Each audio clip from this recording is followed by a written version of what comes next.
bakunzi imbonesha kure BTV Burundi nongera ndabaha ikaze mu mwanya w'amakuru mu Kirundi mu nkundire duhere ku ngingo nkuru ziyagize ikibazo c'umuyaga nkuba gisanzwe gihanzwe igihugu ngo kugiye gutorerwa inyishu ivyo vyashikirijwe n'umushikiranganje wa mbere Gervais Ndirakobuca nayo ikigo PAF kijejwe gutanga impapuro z'inzira ngo casohoye urubuga rushasha bazohora bacako mu kuronka ivyangombwa amakuru saya gusa ayandi ni mukanya kazi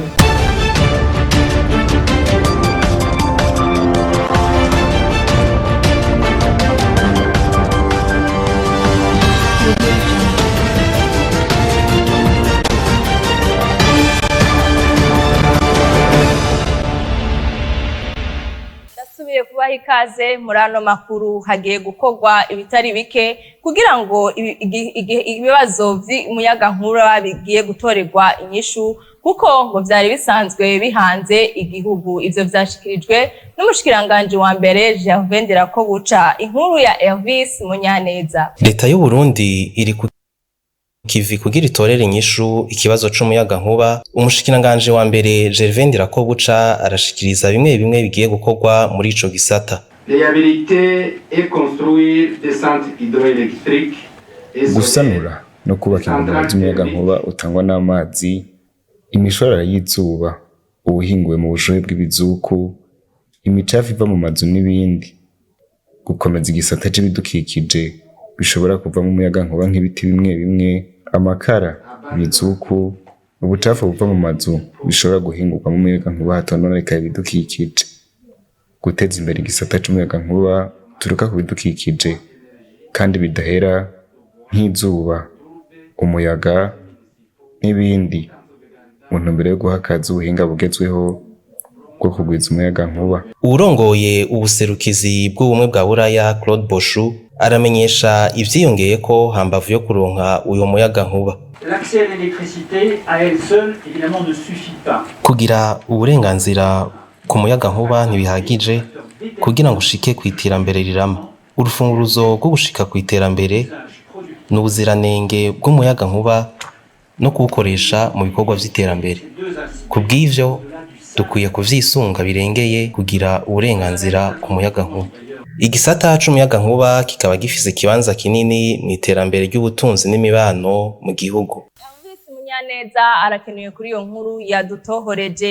Ikigo gitanga impapuro z'inzira PAF kimenyesha ko uzokenera izo mpapuro nka passport, laissez-passer na CPG hari urubuga rushasha bazohora bacako mu kuronka izo mpapuro kuko basanze ibonekeza imirongo myinshi kuri ico kigo. Ivyo bikaba vyashikirijwe n'umuyobozi w'ico kigo General Major de Police Maurice Mbonimpa. Inkuru ya Ange Negrita irakoze. Ikigo gitanga impapuro ndanganzira PAF carafashe ingingo yuko kizora cakira ku rubuga rwayo abakeneye izo mpapuro. General Major de Police Mbonimpa Maurice atwara ico kigo avuga ko babikoze mu ntumbero yo kugabanya abantu benshi muri ico kigo kandi bizokorwa mu buryo bworoshe. Twabonye yuko abarundi barondera impapuro z'inzira bazirondera ari benshi ku buryo budasanzwe. Nico gituma rero twaciye turondera ubwo buhinga bwa none kugira ngo abasaba impapuro z'inzira ama passport n'ibindi kugira ngo babikore kuri ubwo buhinga bwa none. No kuvuga ubu umuntu azoza ngaha ari uko yaronse iyo rendez-vous tukamubwira umunsi n'isaha ateza gushikira ngaha. Umuntu iyo rendez-vous bamuhaye ateza kuyubahiriza tarashika imashini yonyene icimukuramwo ikamushira inyuma y'abandi bose. Ku makenga yose ajanye n'abakeneye impapuro zihutirwa uwarongoye ico kigo yagize ico bivugako. Hariho n'urundi rubuga abantu bacako kugira ngo babagire basabe ibyihuta amajance ari umuntu afise agiye kwa muganga afise ibijyanye na komisiyo medicale. Izo mpapuro arazishirako naho nyene tukazibona yuko ari ivyo. Ari umunyeshure barashirako ivyemeza ko ari umunyeshure yihuta. Izo mpapuro zikazoronka uwaciye kuri urwo rubuga rw'ico kigo migration.gov.bi bikaba vyatanguye gukora ejo hahise itariki 4 z'uku kwezi uyu mwaka. Kwita irakoze nawe narakenuye kuri iyo nkuru yadutohoreje kuva ku igenekerezo rya 10 gushika ku igenekerezo rya 12 gitugutu hazoba ihuriro ry'abakenyezi b'indongozi hano mu gisagara ca Bujumbura ku ncuro ya gatatu rikazoba ku civugo amagara meza no gufungura neza ku bavyeyi ku bibondo n'imiyabaga. Kurikira Jean Bosco Girukushaka umunyamabanga nshingabikorwa muri OPDD tumukurikira. Ibiro vy'umutambukanyi w'umukuru w'igihugu bijejwe iterambere arivyo OPDD Burundi ryarategekanije ihwaniro ridasanzwe muri no misi ikurikira iri imbere, rikaba rizokwibanda ahanini ku bijanye n'amagara meza n'ingaburo ku bakenyezi, abavyeyi n'ibibondo. Iryo huriro rizobera mu gisagara ca Bujumbura kuva ku igenekerezo rya 10 gushika ku igenekerezo rya 12 umwaka wa 2020 ku civugo ngenderwako kivuga kiti amagara meza no gufungura neza ku bavyeyi, ibibondo n'imiyabaga. Ico civugo c'uno mwaka kikaba cisunze ivyo urwego rw'umutambukanyi w'umukuru w'igihugu rusanzwe rujejwe, ndetse n'ivyo ishirahamwe OPDAD ariryo ishirahamwe ry'abatambukanyi b'abakuru b'ibihugu muri Afrika naryo nyene risanzwe rijejwe. Iryo hwaniro rikaba rizokwitabwa ndetse n'abatambukanyi b'abakuru b'ibihugu bamwe bamwe b'ibihugu vya Afrika.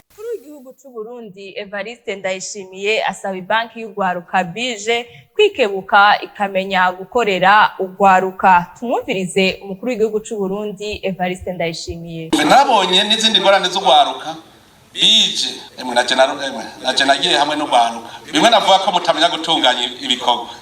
Ni wiyumvire umujene wo muri commune Gisagara mu Cankuzo ukamubwira yuko ajana dossier Igitega agiye kurondera umuriyoni umwe, agaca agenda Igitega aradepoje ya dossier, bagaca mubwira ngo hariho ivyo twakorije, agasubira gufata imodoka asubirayo Igitega.